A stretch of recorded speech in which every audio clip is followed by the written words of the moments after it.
Hello, this is Justin at the Tech Train again here. Sometimes it's worth going back to basics, and in this case I'm going to be looking at 10 different ways in which you can select text in Microsoft Word, but much more efficiently. We'll start with the basics. Obviously everyone knows that you can click and drag in Microsoft Word to select text.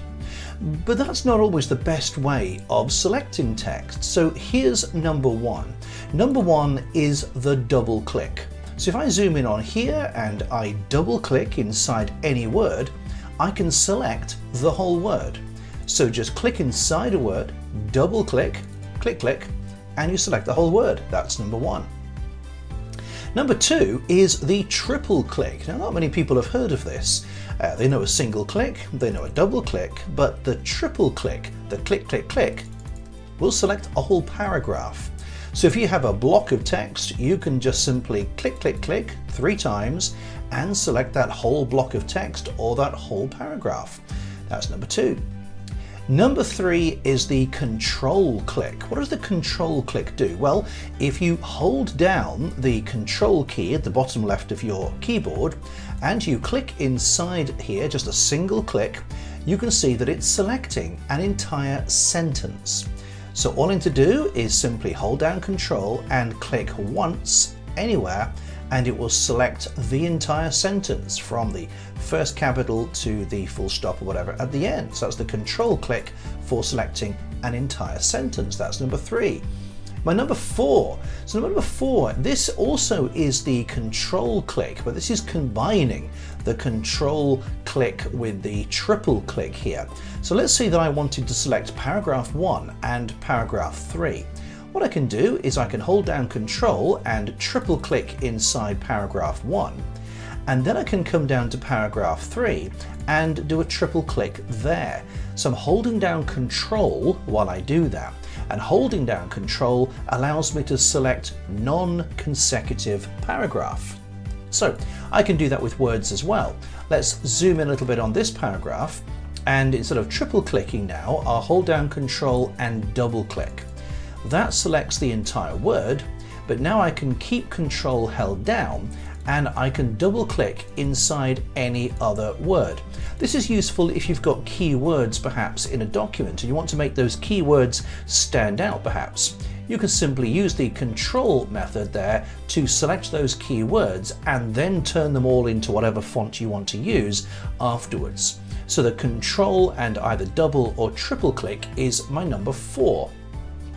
Number five doesn't even use the mouse. Number five is if you want to select the entire text. I can't tell you the number of times I've said to people, right, select all the text in a document, and they've either started in the middle, bizarrely, and tried to click and drag to the end before then go back and drag into the beginning, or they spend ages trying to click at the beginning and they keep missing the beginning bit. Here's the simplest way of selecting everything. Hold down the control key and then tap the letter A for all, and that will select all of the text in the entire document from the very first letter to the very last one. So that's control A, and that's my top tip number five.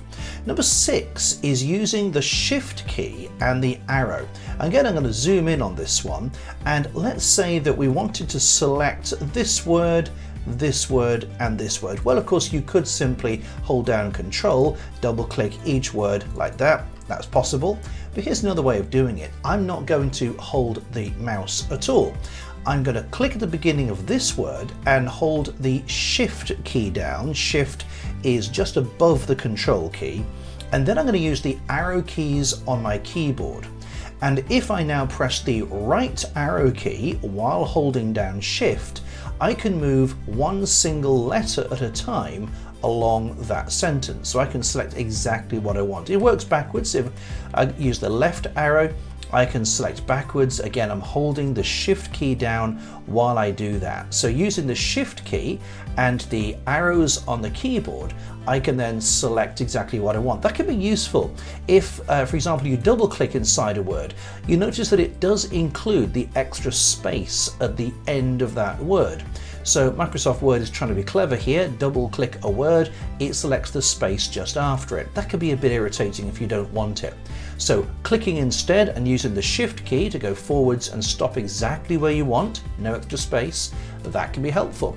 So that's my Shift and the arrow, which is my top tip number 6. Number 7 is using the Shift key, but also using the Home and End keys. So let's click inside the middle of this line here. If I hold down the Shift key, we know that the arrow keys move backwards and forwards, but what about if you want to move forwards to the very end of that line? Well, rather than using the arrow key, it's much quicker if you tap the End key. The Home and End keys will be on your keyboard just a little above the arrow keys. If I click End, you can see that it highlights everywhere from where I clicked right to the end of that line. Don't forget that I am holding the Shift key down while I do this. Similarly, let's just click anywhere in the middle of this line here. If I hold down the Shift key and I press Home, that will select all of the text from where I clicked to the very beginning of that line. So that's using the Shift key and the Home or End keys on your keyboard. So on to tip number 8. This is using the mouse again, but this time it is selecting an entire line by putting the mouse on the left-hand side of the text. Now you'll notice that normally when you move around, your mouse pointer is that big bar, looks like a big capital letter I. But if I move it to the left-hand side of the text, so into the margin area, it turns into a reversed arrow. So it's a white arrow now, but it's pointing to the right, where of course normally it points to the left. Now if I single click on the left-hand side here, I can select an entire line. So that's selecting everything from the beginning of the line to the end. I can click anywhere here, and as long as I've got my arrow as a white arrow pointing to the right, it will select an entire line on that right-hand side. So that's number 8. Number 9 is using the drag method. So I can select perhaps more than one line here. Got a couple of options. I'm going to hold down the Control key, and I can either now click and drag the mouse down to select multiple lines, or if I hold the Control key down, I can simply click on multiple lines. So perhaps I might want to make text more readable by making every other line slightly highlighted. So let's go in and do a slight shade on this one perhaps, so I can make those slightly darker. And very, very quickly, I've now put alter colors on the lines of text. So that's using the mouse to click on the left-hand side and holding the Control key down to select non-consecutive lines like that. So that's the 9 so far. Now we have a weird one, and I'm not entirely sure I know how often this is going to be useful, but it's one of those cool things that very few people know. So if you do know this, it can surprise people. So prepare to be surprised, and then if you can think of any reason why this is useful, do let me know. So here is the Alt, Click and Drag.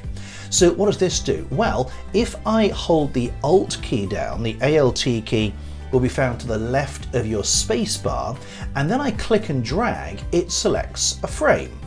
Okay, what's it doing there? Well, if I let go, and then I go up here and I choose a different font color, you can see that basically we are able to select a random block of text somewhere inside the text here. So it's not selecting whole lines, it's not selecting whole paragraphs, it's literally selecting a random selected square like that. We could select the color there, we could make it bold. So it's a bit of a random point, that one. I'm not even sure how useful that is, but if you can think of a valuable way in which that would be helpful, put it in the comments below.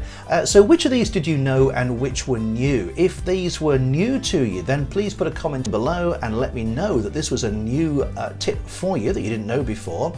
If you've got other ways that you use, other ways of selecting text that you find useful, drop those in the comments below as well. That'd be fantastic. So there we are. Those are my top 10 tips for selecting text in Microsoft Word in a slightly more efficient way than perhaps you might normally do. So I hope that was useful. Please leave this video a like if you liked it.